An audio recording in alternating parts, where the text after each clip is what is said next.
Good people, what is going on? Another episode of the All Gold Podcast. I'm your host, Desmond. Thank you for tuning in. Greatly appreciate it.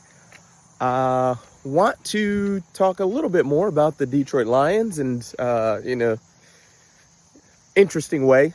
We are the team that is last in the division, which I did not foresee, but it's only been one game, so all is not lost. But what I will say is it makes the Chicago Bears game this upcoming Sunday monumental. This is going to be probably one of the biggest Bears games in probably the last, at least in the Dan Campbell regime. And the reason I say that is I saw a stat that only 12% of teams that start 0-2 make the playoffs. And there is no way about it. I don't care what it looks like. If the Detroit Lions miss the playoffs this year, it will be an abject failure of epic proportions. Epic proportions. Because you have to think about it. 2 years ago, we're in the NFC Championship game, and largely with the same core of guys, right? The next year we get the 1 seed. Now, we did have a bunch of injuries, but it'd be a failure. There's no sugarcoating it, and that's just how I feel about it. I get it. We've had Ragnow retiring, and we've had some other shifts and changes on the O-line, but the roster is still good enough to get in the playoffs. Like, you can't tell me that this isn't a 10-win roster, at least. So if we miss the playoffs, it's going to be a failure without a doubt. I'm not giving any caveats. There's no, well, if this or that. No, there's literally nothing.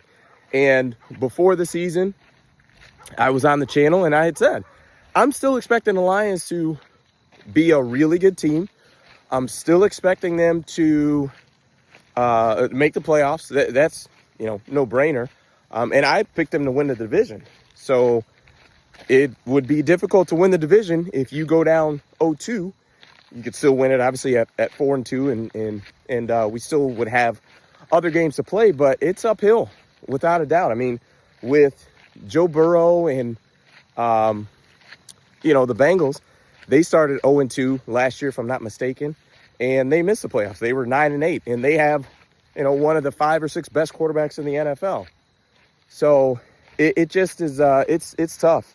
But yeah, the Lions need to win, and the unfortunate part is the Lions are probably the NFC North team that feels the worst about themselves after week 1, because obviously the Packers feel great. They kicked their teeth in. The Vikings also feel great. They got a big win, and even the Bears, who had a bit of a meltdown last night, you were still in the game. Right, I get it. You're never right. There's no. I don't believe in moral victories, but you were very close to winning that game. I mean, you were up 17-6 at one point, and I get it. You're not going to feel good that you let the other team made plays and won, but nonetheless, they were in the game. The Lions were the only team that basically after 2 possessions weren't in the game anymore. So they've got a lot of work to do. I think Caleb looked better than what he did last year. So that's definitely a positive. But I don't know. It was a decent amount of checkdowns, in which you can live with that all day. But I think when he's his most dynamic is he's moving around, running around, but also pushing the ball down the field. We'll see as far as the Bears pass rush. If we do a much better job of protecting, that would be ideal, because we know, Jared Goff's his limitations as far as mobility. I think, oddly enough, I think he gets a bad rap as far as when he's pressured, because he is such an immobile guy. But it's like Jared Goff was an amazing quarterback, statistically speaking, last year when he was pressured. Oddly enough, I was watching a different show, and they had mentioned how, great Matthew Stafford is under pressure. Matthew Stafford is terrible under pressure. Last year, he was awful. He was the 24th and lower ranked quarterback in all major stats when he was pressured. He was not good. But I think what that speaks to is just the reputation.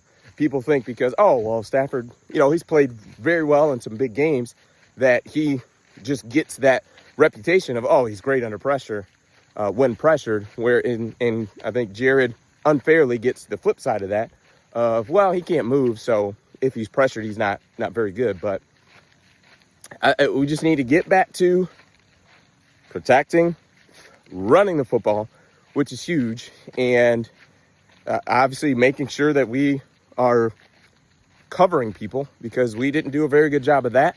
Also, to our D coordinator, Shep, let's make sure on 3rd and 6, 3rd and 10s that Aiden is rushing the passer and not dropping into pass coverage. That would be wonderful. I have not heard any updates on Terrion Arnold. He was out in the second half, I believe, with a groin injury. You don't feel great about that, because now you go, DJ Reed is one of our outside corners. Now you move Amik Robertson from that slot corner to outside, and then probably, I would imagine, bring Branch down to that nickel corner where Amik Robertson typically is going to play. So got some things to move around there. Positive though, and it's going to sound like a bit of a shot, and it kind of is. Marcus Davenport didn't get injured, so that's a wonderful thing. That's a wonderful thing. But yeah, we've got a lot of work to do. This is a huge week for the Lions. Practice wise, this is going to be a big week. Dan's got to listen.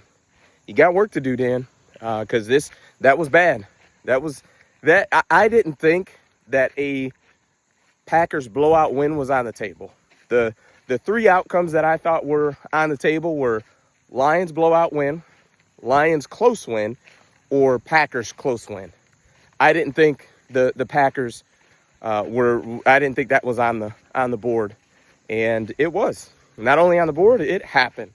So a tough one, but like I said, Dan, there's blame to go around everywhere. I think for Dan, the issue I have is we did not come out ready to play.